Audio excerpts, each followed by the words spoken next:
Hello बच्चों, इस video में हम डिस्कस करेंगे जो हमारा इलेक्ट्रिसिटी चैप्टर है उसका क्विक रिवीजन। मतलब जल्दी से जल्दी हम इसको रिवाइज करेंगे कि इसमें क्या है क्या नहीं है।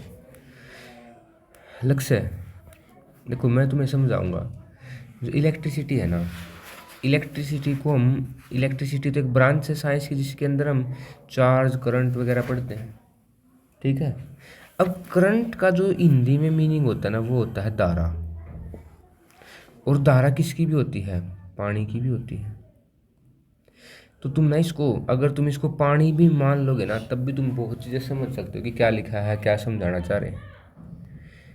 सुबह में पता क्या बता रहे हैं? ये बता रहे हैं कि इलेक्ट्रिक करंट कितनी रफ्तार से पानी बह रहा है वो बताता है हमें। अब जनरली हम जिसको मैं पानी कह रहा हूँ ना, वो साइंस के लिए क्या है? वो इसके लिए वो है चार्ज। क्या है सुबह में? चार्ज। और चार्ज क्या होता है? चार्ज होता है नंबर ऑफ इलेक्ट्रॉन। अब एक क्वेश्चन तो यहीं से बन गया कि इलेक्ट्रॉन के ऊपर कितना चार्ज होगा। वो होगा 1.6 इंटू 10⁻19 कूलम। चार्ज किस में मापा जाता है? कूलम्स में। अब ऐसे ये कहा इसने कि चार्ज क्या होगा? एन मतलब नंबर ऑफ, ई मतलब इलेक्ट्रॉन। मतलब जितने ज़्यादा इलेक्ट्रॉन होंगे या इलेक्ट्रॉन चले जाएंगे वो ही क्या कहलाएगा? चार्ज कहलाएगा। अब कितने इलेक्ट्रॉन इकट्ठे होंगे जब एक कूलम चार्ज हो? 6.24 इंटू 10⁻, या 25 हो जाता है 18। जब इलेक्ट्रॉन इकट्ठे होंगे ना सुबह में, तब कितना चार्ज बनेगा? एक कूलम चार्ज बनेगा। अब ये सब की ना सुबह में सबकी क्या होती है? यूनिट भी मापनी होती है भाई। सुबह में क्या होती है? सबकी यूनिट है। तो चार्ज को किस में मापा गया? यूनिट कूलम में। ठीक है। एक कूलम चार्ज में कितने इलेक्ट्रॉन? 6.24 into 10⁻18 electron. एक इलेक्ट्रॉन पे कितना चार्ज? कितना? 1.6 इंटू 10⁻⁻19 कूलम। अब मैंने तुम्हें यही तो बताया है कि आई जो हमारा है वो रफ्तार है किसके बहने की? वैसे मैंने पानी कहा था, लेकिन चार्ज के बहने की। और रफ्तार को कैसे बताया जाता है? Rate of flow. Rate of flow of charge. Rate को ही जब ऐसे टाइम डिवाइड में करते हो उसको ही रेट कहा गया है। Rate of flow of charge, charge के बहने की रफ्तार समझ सकते हो तुम हिंदी में। चार्ज के बहने की रफ्तार को ही क्या कहा है? करंट कहा है। अब बहुत फेमस क्वेश्चन क्या कि इसकी यूनिट क्या है? वो है एम्पियर। चार्ज की कूलम, टाइम की सेकंड। तो 1 एम्पियर कब होगा शुभम? जब एक कूलम चार्ज 1 सेकंड में। मान के चलो कि तुम यहाँ पे पाइप ले रहे हो और 1 लीटर पानी तुम्हारी पाइप अगर 1 सेकंड में डाल दे, 1 लीटर, तुम उसकी कुछ यूनिट रख दो। मान के चलो कि तुम्हारी पाइप थी, तुमने 1 लीटर नहीं 1 कूलम पानी डाला है, और तब जो तुम इसकी रफ्तार कहोगे ना उसको कहोगे भाई 1 एम्पियर का पानी आ रहा है। भाई कितने का पानी आ रहा है? इस चीज़ को एम्पियर कहा गया है इन्होंने। समझ में आ गई बात है? अब देखो इसकी डेफिनेशन भी यहाँ लिखी हुई है 2-3 जगह। कहाँ है? ये रहा। तो flow of charge electric current through the touch, नहीं यहाँ नहीं है डेफिनेशन, यही थी एक जगह थोड़ी सी आगे होगी। ये रहा। So electric current was consider the flow of the positive charge and direction of the flow of the positive charge was taken.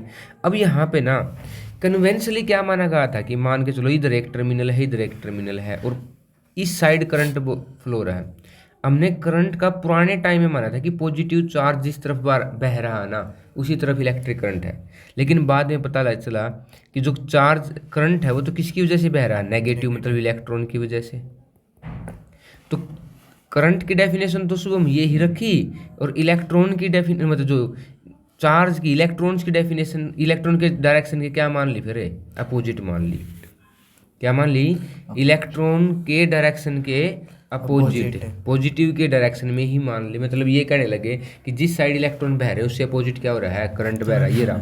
Electric current is express by the amount of charge flowing through the particular area in unit time. समझ में आ गई शुभम? आगे चलते हैं। देखो ये रही हमारी यूनिट। ये किसका सिंबल है शुभम? बल्ब का। ये हमारी की है। पॉजिटिव से करंट गया है, देखो इधर किस में आगे अंदर गया है, इसको बोलते हैं बैटरी। अगर एक ही लगाएंगे उसको क्या बोलेंगे? सेल। ठीक है। अब ये देखो ये आ गया क्वेश्चन, नहीं यहीं पे लिखा होगा कहीं, ये रहा। एक इलेक्ट्रॉन के ऊपर कितना चार्ज, 1.6 इंटू 10 की पावर और कितने इलेक्ट्रॉन, लगभग 6 गुणा 10 की पावर 18। 18। ठीक है। अब अगर मिली एमीटर का एम्पियर कहा जाए तो 10 की पावर में 10,000वां हिस्सा, माइक्रो एम्पियर कहा जाए तो 10 लाखवां हिस्सा। ठीक है। अभी इन्होंने क्वेश्चन पूछ लिया कि इतना तो करंट फ्लो हो रहा है, टाइम इतना दिया है, टाइम 10 मिनट का मतलब 600 सेकंड। अब तुम्हें ये देखो I = Q/T है, ये T डिवाइड में जरा के मल्टीप्लाई में गलत लिखते हैं मैंने T, तो ये फॉर्मूला पुट कर दिया। आगे चलते हैं फिर। अब बात आती है इलेक्ट्रिक पोटेंशियल और पोटेंशियल डिफरेंस। ये समझो कि अगर तुम एक जगह से, ये एक तालाब है, इस तालाब से तुम्हें इस तालाब में पानी पहुंचाना है, तो क्या लगानी पड़ेगी, मोटर।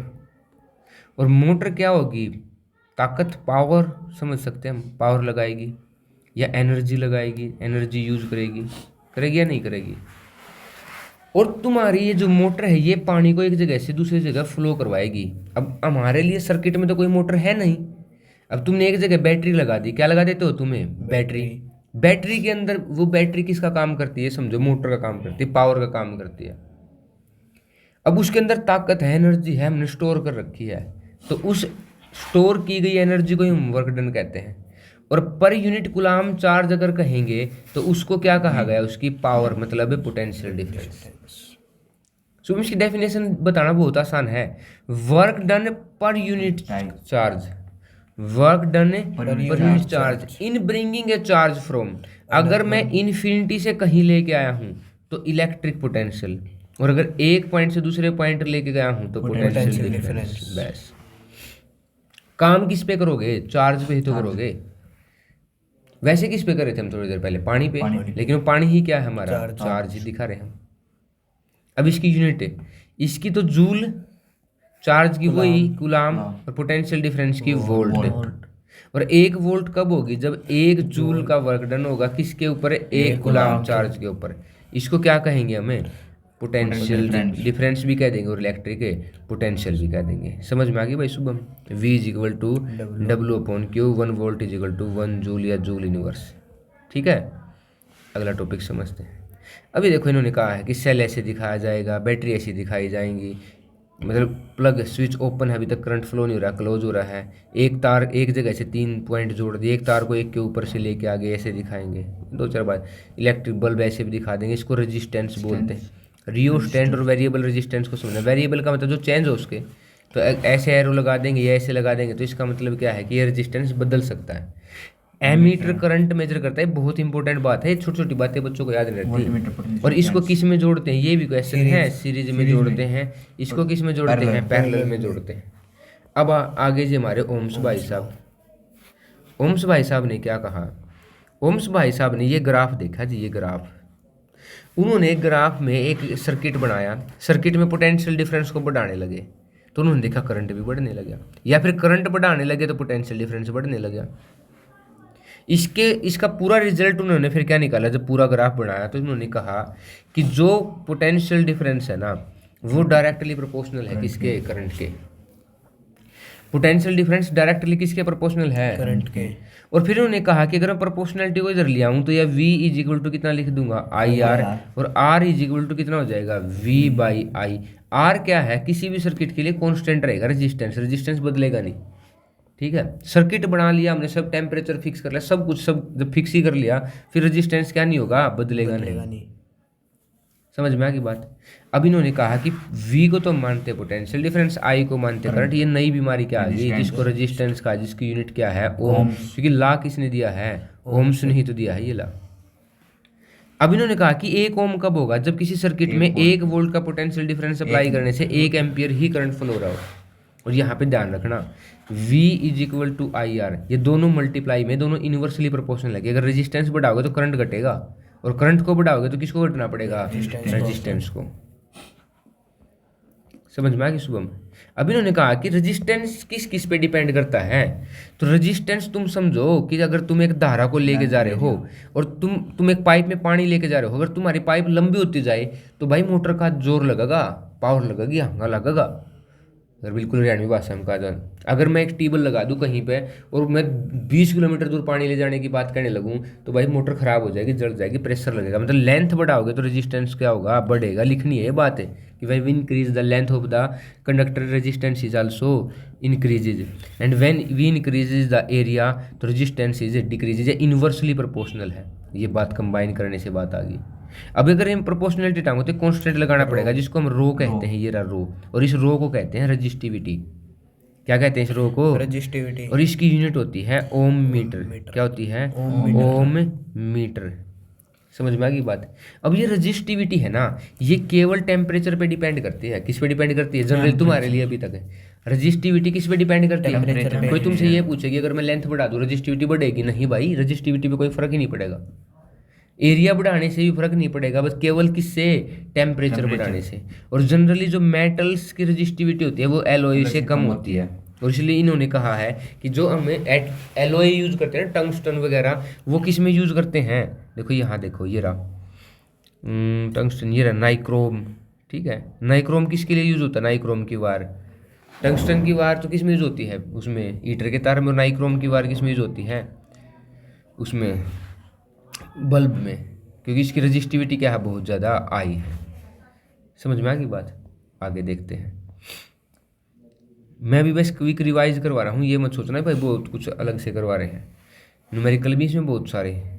अब इन्होंने कहा है कि अगर हमें रेजिस्टेंस इन सीरीज निकालना हो, क्या निकालना हो, रेजिस्टेंस इन सीरीज। अभी हमने देखा कि ये जोड़ दिया हमने 3 रेजिस्टेंस सीरीज में जोड़ दिए, 1 2 3। तो we take 3 resistance which is R1, R2 and R3, and which has the potential difference V1, V2, V3 respectively, and has a total potential difference is a V. As we know that in series the total potential difference is equal to the sum of the potential difference across the resistance या resistors। जो resistors थे इनका total जो potential difference उन सब का जोड़ के क्या होगा, टोटल निकलेगा। अब तुम्हें पता है कि V का फॉर्मूला क्या है, तो अगर मैं V1 की वैल्यू निकालूं तो वो क्या हो जाएगी, IR1, क्योंकि सीरीज में करंट क्या होता है, सेम फ्लो रहता है। भाई ऐसा थोड़ी है कि तुम्हारी एक जगह जो था नाली थी, पाइप थी, वो एक जगह पतली होगी एक जगह कम होगी, तो क्या करंट बदल जाएगा, क्या नहीं बदलेगा। तो इसलिए जो करंट है सबके लिए क्या है, same. V1 is equal to IR1, V2 is equal to IR2, V3 is equal to IR3, and IR जो टोटल पोटेंशियल डिफरेंस है वो इसके बराबर हो गया। आई कॉमन ले लिया तो हमने क्या निकल के आ गया हमारा, हरियाणा बोर्ड के लिए तो बहुत फेमस क्वेश्चन है ये। अब हम किस में जोड़ेंगे, हम पैरेलल में जोड़ देंगे। ये जोड़ दिया हमने, तो we take the 3 resistance R1, R2 and R3। The current flowing through these 3, total I है तो धारा बट गई, तो इधर I1 हो जाएगा, इधर I2 हो जाएगा, इधर कितना होगा, and the total current is equal to किसके होगा, वो I is equal to I1 plus I2 plus I3। और I की वैल्यू क्या होती है, V अपॉन R। अब ये जो R है ना, पिछली बार RS था resistance, total resistance in series, अब की बार किसमें है, टोटल रेजिस्टेंस इन। तो I1 is equal to V upon R1, I2 is equal to V upon I3 is equal to V upon R3। Put कर दे, V कॉमन ले लिया तो 1 upon RP is equal to 1 upon R1। और एक और formula होता है रेजिस्टेंस इन सीरीज का, जब हम n रेजिस्टेंस सेम जैसे जोड़ देंगे तो NR, और रेजिस्टेंस इन पैरेलल का जब हम सेम रेजिस्टेंस n जोड़ेंगे तो R बाई। बहुत यूजेबल है, पेपर में आने के चांसेस बहुत ज़्यादा है। फिर हमारा एक टॉपिक स्टार्ट होता है, क्या, heating effect of electric current. क्या है, heating effect of electric current. ये कह रहे हैं कि तुम्हारा जब करंट फ्लो होगा तो वो क्या करेगा, हीट देगा, एनर्जी यूज करेगा। तो एनर्जी किस रफ्तार से यूज करते हैं उसको क्या कहते हैं, power. Power is equal to work upon time, और वर्क ही क्या होता है, एनर्जी। वर्क ही क्या होता है, एनर्जी। याद रखिए इस बात को। अब हमारा वर्क पावर का फॉर्मूला आ गया VI। V का फॉर्मूला क्या है, IR मल्टीप्लाई I, मतलब I स्क्वायर R। और एक और फॉर्मूला है वो क्या है, V स्क्वायर अपॉन R। और पावर की यूनिट क्या है सुबह में, वाट। और अगर 1 किलो वाट की बात करें तो वो कितना है, 1000 वाट है, नहीं है। आगे देखो फिर, हीट का फॉर्मूला क्या है, पावर की गुणा में टाइम, I स्क्वायर RT। अब देखो, अब इन्होंने कहा कि तुम घर पे यूज तो करते होगे क्या, बिजली यूज़ करते होगे, तो उसकी कमर्शियल यूनिट है कितनी, 1 किलोवाट। मतलब 1 किलोवाट का कोई भी इंस्ट्रूमेंट 3600 सेकंड तक जब चलेगा उस यूनिट को क्या कहोगे, 1 किलोवाट। और उसको इसमें कहा जाता है कितना, 3.6 × 10⁶ जूल। इतना तो जरूर याद किया, अब तक सीधा पेपर में पूछ लिया जाए। सच बता रहा हूँ तुम्हें, सीधा पेपर में पूछ सकते हैं ये चीज़ कि 1 किलोवाट की यूनिट क्या है, 3.6 × 10⁶ जूल। क्या समझ में आ गया भाई बात। ये इसका क्या है, बेसिक है। अब न्यूमेरिकल जो पेपर में आए हैं वो हम अलग से करेंगे फिर, ठीक है।